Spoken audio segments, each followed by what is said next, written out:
All right, hey, what's up, guys? Coach Mac, Play Fast Football. All right, today we're going to do a video on mesh concept innovations over the years, different ways it's been run, where I think it kind of started from, came from. And to me, the coolest thing about it is all the different people throughout the years who have taken it, kind of wrinkled it, and done their own thing with it, right? Because I think that's what football is. I think football, and when it comes to innovations, there is no innovation if everybody says that's the way they ran it, I have to run it that way. Eventually, somebody has to say, hey, I love it, I want to do this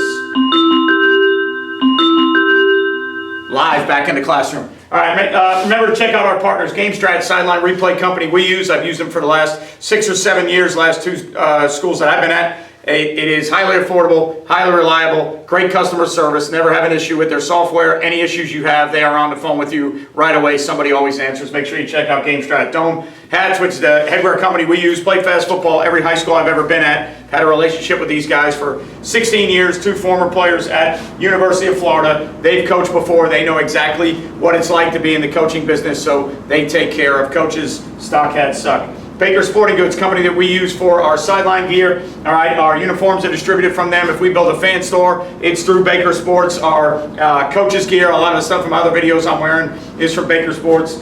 Make sure you check them out. FlyRouteDrones, I use drone angles for a lot of the stuff that I am teaching. When we are teaching in our offensive and defensive meetings, it's almost always from a drone angle. All right, you can follow wherever the play is. You don't have to worry about zooming in like an end zone cam and how wide, how tight is it, teaching somebody to do that. You can keep that drone exactly where you want it, behind either side of the ball. The angle you want it, once you get the height you want it set up, it is the best teaching angle. FlyRouteDrones is the #1 leader in drones for athletics, so make sure you check out FlyRouteDrones. Modern Football, an awesome in-game app that you are using to help you become a better coach, better play caller, right? All that information that we used to pad, chart, and get to halftime and look at it all and say, all right, what do we need to do? What are they doing? How can we make changes? Now, Modern Football, it happens right there, live. Somebody's charting it up top. It saves you hours of time during the week, but it makes you a better play caller, a better in-game adjustment guy. Don't have to wait till halftime. Everything can be done right away. Make sure you check out Modern Football. Brandtek, company that made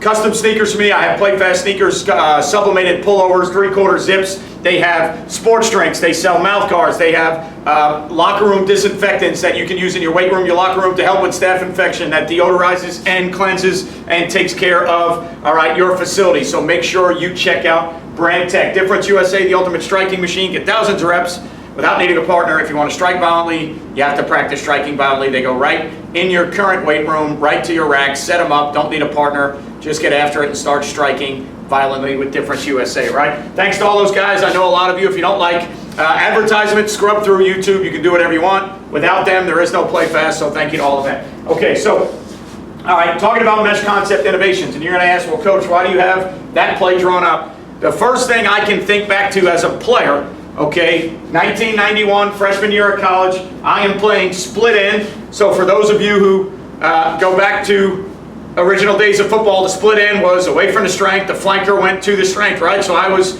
in our offense, an X receiver, split end, 5'10", 150 pounds, Division III football. One of the first plays I remember in the install, 483 flood. Now a lot of you are going to look and go, Coach, that's not the flood that I know. This was what we knew as America's play. Back then, all right, the flood was happening in the middle of the field, not to the outside. And when we ran it, all right, I was always the split end, taking the top off the coverage, running the post. Why? They didn't want 5'10", 150 running the dig. They didn't like throwing me the dig. I wasn't great running the dig, catching the dig, so let me run the post, take the top off. So to the front side, all right, the 3 was the dig route. So it was the 8 receiver was the Z, 400 was our drop back scheme, it was 483 flood.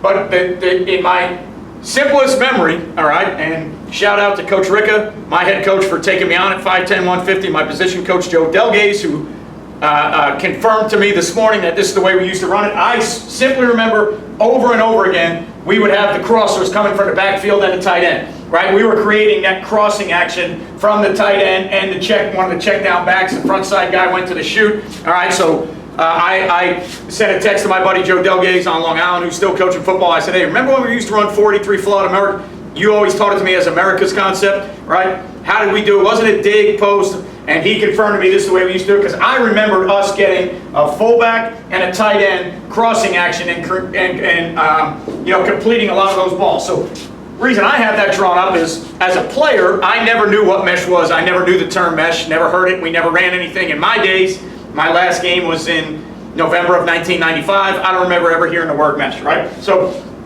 I do remember us running simple things like that, though, creating that action. So, you know, in the early days of the mesh stuff, which, you know, started probably, you know, it comes from, everybody ties it to air raid stuff, and the air raid stuff came from their study of Lavelle Edwards, and Lavelle Edwards stuff probably came from a lot of Bill Walsh stuff, right? So in its earliest conception, right, as a, let's say, a two-back play, which again, it probably evolved to where people don't like it out of two-back. Maybe they do, maybe they don't, I don't know. All right, but in its earliest days, it started as a two-back play, and in that two-back play, it started, all right, usually with some type of, all right, some type of alert, or the number one, all right, read was, I was going to take that speed out based on cushion, coverage, leverage. If I could throw that speed out, I was taking that speed out all the time. You had a high crosser, all right, high mesher, set the mesh. You had a low mesher, all right, you had, now,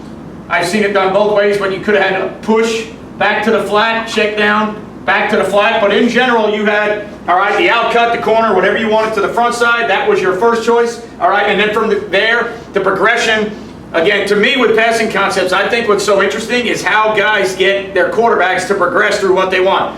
Anybody can draw concepts, anybody can label concepts and say, hey, that's dragon, that's stick, that's spacing, that's Hank, all right, that's Mills, that's dagger. To me, the best ones, all right, are not only the guys who piece it together how they need it, but it's the guys who get the quarterback to progress through it. So, you know, to me, this would be kind of a, that would be, if you want to look at that as possibly the alert, but that's one, all right, and then two is going to come down either to the low mesh, three's the back, four goes back to the other mesh setter, however you want to progress it. I think you can teach it different ways. Some people are going to watch this video and say that that's not how we progress mesh.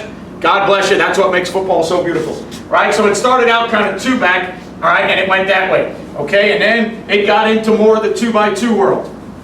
And then when you got into the 2x2 world, all right, it kind of got into, and when you go back to the old air raid guys, it was always the same meshers, right? So that's what kind of gave the play its consistency, all right? It was always in the two-back world. Now it would go to the same deal, okay? Maybe those guys were running, all right, I'm sorry, in the 2x2 world, there was that same front side concept, right? You still had the high mesh there, but then on the back side, I started to see guys building in this route.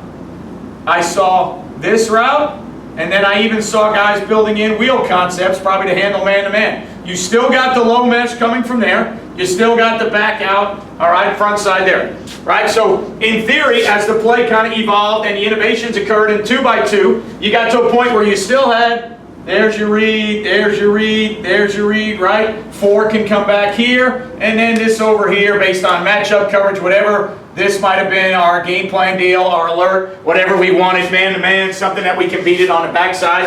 And then even so in 2x2, okay, in 2x2, it doesn't have to be run that way. There's going to be people in 2x2 that are going to mesh with the inside guys, all right? So now you're going to get, let's say, the high mesh there. All right, there's the low mesh there, and then the outside guy is still going to have a choice to run that speed out or that corner, and some people maybe they run them on post.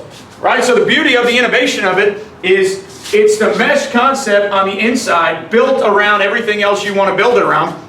And to this day, I think people can still adapt and adjust and build it how they want to build it. Okay, then if you went to 3x1, all right, so if you went to 3x1, and you said, okay, well now we're a 3x1 team. Maybe we have to condense it over here, who knows, all right? But now we're a 3x1 team. I still want to run mesh.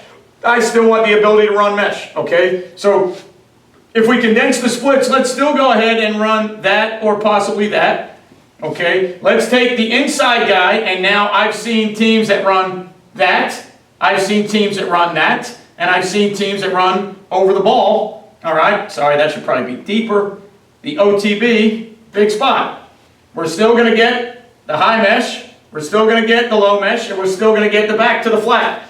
All right, I just watched a clip from 1 or 2 years ago of a team in the NFL running it exactly that way. All right, so I know that there are 3x1 teams that can run it that way.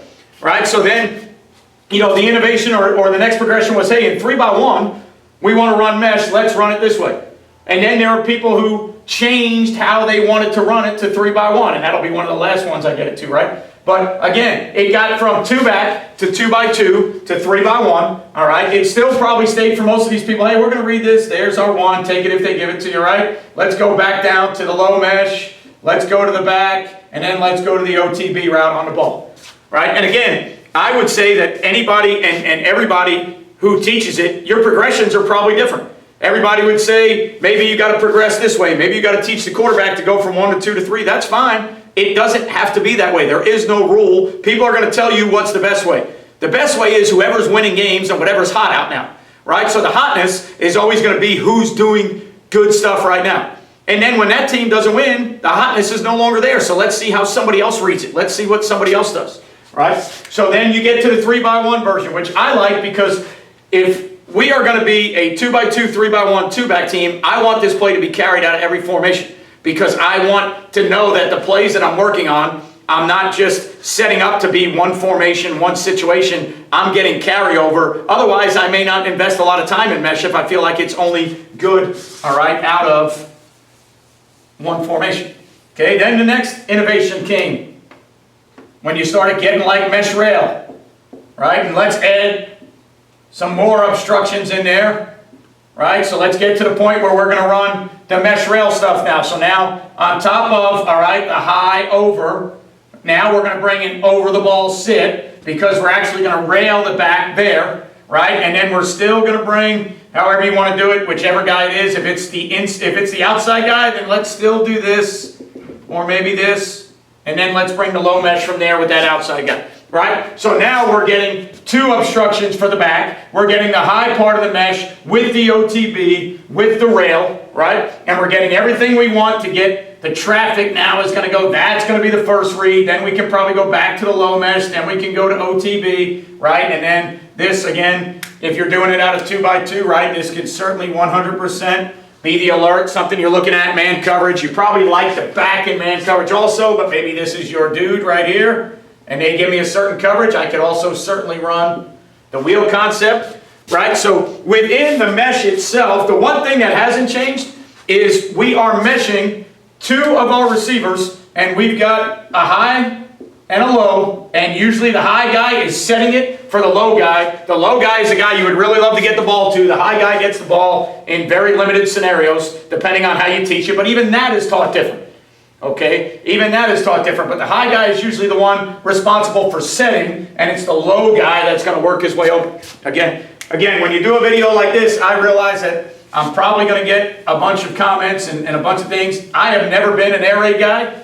I have some air raid concepts that I like that I've carried. I've never been a true mesh guy, so there's going to be a bunch of people that say, hey, you have to run mesh like this, you have to read mesh like that. I think that's awesome because people are so passionate about what they do. I believe, and if you've watched a lot of my videos in the past, I believe the opposite. I don't think there's a system, a structure that has to be run a certain way. I think you find a way as a coach to run what you like and what you need, okay? To run what you like and what you need, and to put your wrinkles and adaptations to it to fit your kids. That's where I think the beauty is, right? Then the last one was over, low, OTB, high cross, back on the opposite side to make it look like we're trying to run rail here, and then we brought the back to the flat, and this one everybody calls traffic, right? So now mesh traffic with the high over, all right, the big spot. Now we're trying to get 3 obstructions, rubs, picks for a back, and we're trying to make it look like, because we're a mesh team, that we're setting up the rail, but we're actually bringing the back the other way, right? So any passing game concept that you study, all right, and you guys will start seeing me doing a few more offensive videos now. Why?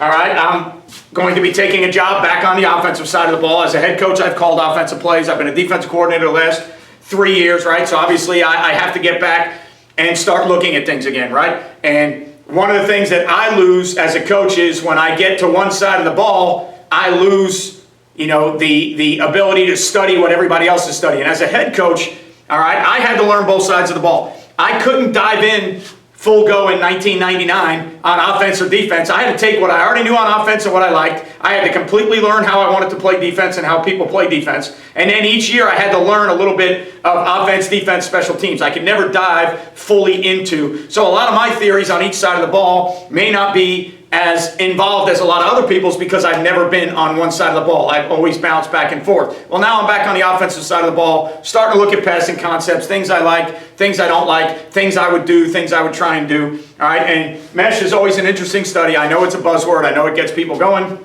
Hopefully this video kind of helps you with where mesh came from, where I think, a lot of times in the old two-back, the way we were getting meshes underneath with a tight end and a running back, maybe that created something in the West Coast offense. Who knows? I can't prove that. All right, but how it went from the origins, two-back, 2x2, 3x1, rails, traffic, all the good stuff, everything there. Hopefully this video helps you, all right? If you're a mesh purist and you can give me all the answers you want, any comment, I appreciate you watching. Make sure, all right, you are a subscriber. Make sure you got your notifications turned on so you know every time we do a video, it'll go on YouTube Live. Thumbs up, thumbs down if you're an air raid guy, mesh guy, Mike Leach guy, Hal Mummy guy, and you have a better way to do all that. God bless you. I've never claimed to be an air raid or a mesh guy. I'm just telling you what I think I know about some of the deal, all right, and what the things that I've seen it become over the last 20 years, all right, but I would gladly take anybody's opinion, all right, and again, any comment you leave, I try to answer back, positive, negative. I just appreciate everybody there watching. So back in the classroom, shirt and tie, bells ringing, all the good stuff. Appreciate you guys being here. Thanks for watching this video. Remember, you won't play well until you play fast. Check out our partners. See you next time.